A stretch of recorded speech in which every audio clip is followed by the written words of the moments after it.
Good morning, my YouTube viewers. It is Crystal here, and I'm just here this morning to do a code review of a Kaggle competition. I haven't made videos in a few days because I've been working on some HTML websites, and HTML websites are different from Kaggle competitions. So whenever I get to the point where I can make an HTML website, make a video on an HTML website, I certainly will do that. So I decided to take a break from HTML websites to work on a Kaggle competition, and this is their Playground Series 4, Episode 3, and I'm using a random forest classifier to predict on probabilities, and I'm also using sklearn's multi-output. So I got 80% on this, and the highest is 89. So my score isn't the best score, but it's enough to get you on the leaderboard, and then you can practice the other coding and see if you can use other code to improve the score. So the first thing we're going to do is we're going to declare our problem statement, which is predict on the probability of steel defects, that's what this competition problem is about. And then what we're going to do is we're going to import the libraries. So we're going to import pandas as PD to create the data frames and process the data. We're going to import NumPy as NP to create NumPy arrays and carry out numerical computations. We're going to import OS, which is your operating system. From SciPy, we're going to import stats, and we're going to be using the Kolmogorov function on that. From stats models, stats diagnostic, we're going to import diagnostic as DIAG, because we're going to be doing a test to see if there is noise in the system. We're going to import sklearn to provide machine learning functionality, and we're going to import matplotlib.pyplot as PLT, and we're going to import Seaborn as SNS. I will say that for the sklearn, I could have done more. Like I could have used a confusion matrix, and the confusion matrix would tell you how many ones and how many zeros you got, but it was going to be a little bit difficult because you have a multi-label target, and because you have a multi-label target, each label would have to be put on a confusion matrix, which I didn't do, and if I wanted to take the time to do it, then I could have done it, but you've got to put each label on a confusion matrix. And I wanted to do some more things. I wanted to print out the most important features, which you can do on random forest, but I couldn't do that on this one because multi-label target wasn't recognized by that. So after we've imported our libraries, what we want to do is we want to use OS to go into the operating system and retrieve the CSV files, which is what we have done. And then we want to convert the 3 CSV files into data frames using pandas. So we've got train, test, and submission. We want to show all the columns of the data frames. So pd.setOption brackets display.max columns, comma, none. And then we see train. Train has 35 columns of data. And you'll see the last 7 columns of data are your target because you have a multi-label target. We checked for null values, and we didn't have any null values, so that's good. We didn't have anything to impute. We find out what kind of data frame it is, and you see it's all numeric. All of the columns are numeric columns, and that's good, so we didn't have anything to encode either. And so test is you got 28 columns in test because test doesn't have a target. That's what we're going to be predicting on. And then so you've got 0 null values in test, so that's good. And then you see the info on the test, and you can see all of the columns of data are numeric columns, so that's good, nothing to encode. And now we look at submission.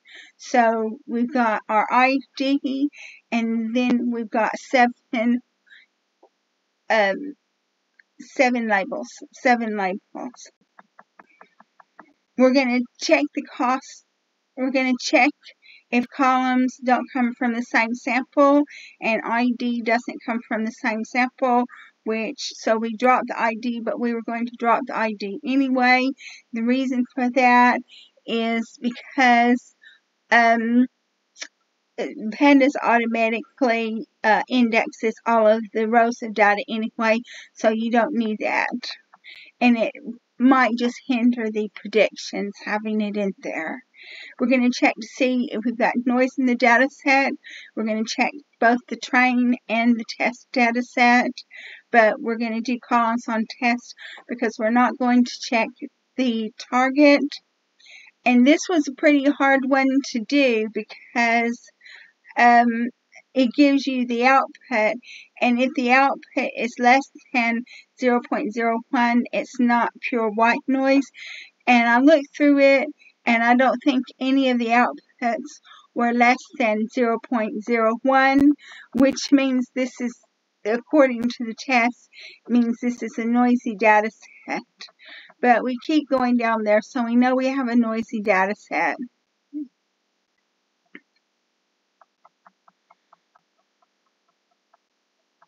And we'll just keep going down.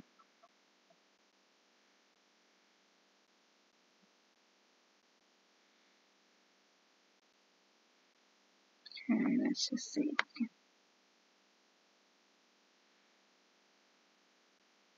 So now what we're going to do is we're going to analyze the target.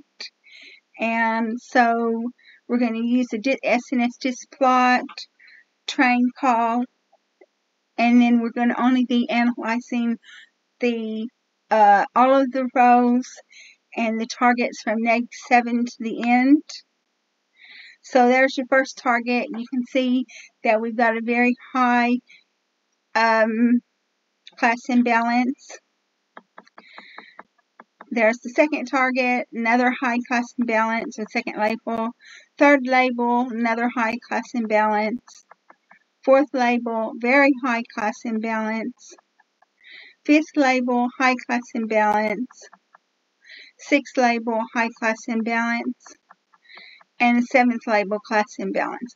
So you can see that we've got a class imbalance on all 7 of the labels of this output. And since we've got a class imbalance on all 7 labels of the output, it's going to be a bit difficult. We're going to define our X and our Y variables. Your Y variable is the train set, the last 7 columns of data, and the X variable is the train set up to the last 7 columns of data. And then the X test is your test variable. I'm going to split the data set into training and validation sets using sklearn's train test split. So you can see we've done that. Now we're going to define the model, and we're going to use a multi-output classifier to do that with random forest classifier. One thing that just came into my mind as I'm giving this code review, whereas the class weights should have been balanced, and I didn't set the class weight up for balance. So when I finish this video, I'm going to set the class weight up for balance and see if that improves my score. At the moment, we've got 99% accuracy, which is pretty good. So now we check the Y-pred, whereas we predict on the validation set. So you can see that. And now we check on the Y-test, we check on pred, whereas we predict on the X test. So you see we've got that. And now what we have to do is we have to predict on the probabilities for X test. So we predicted on the probabilities for X test. So, and then now what we have to do is we have to define a variable for each label or each column of data.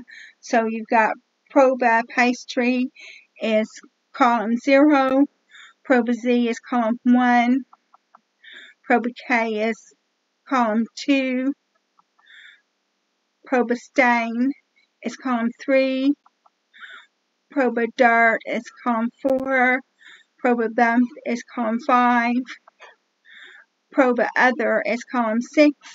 And so now what we do is we prepare our submission. So each of the variables is assigned to a column in the submission. And don't ask me why, but the submission file gives proba K twice. I'm not sure exactly what that is, but it gives you a different proba K. So I had to delete the last column in submission. And then so here's your submission with the 7 labels. And then now what we do is we take our submission and we convert it to a CSV file. And then when we convert it to a CSV file, we save it and we submit our work to Kaggle.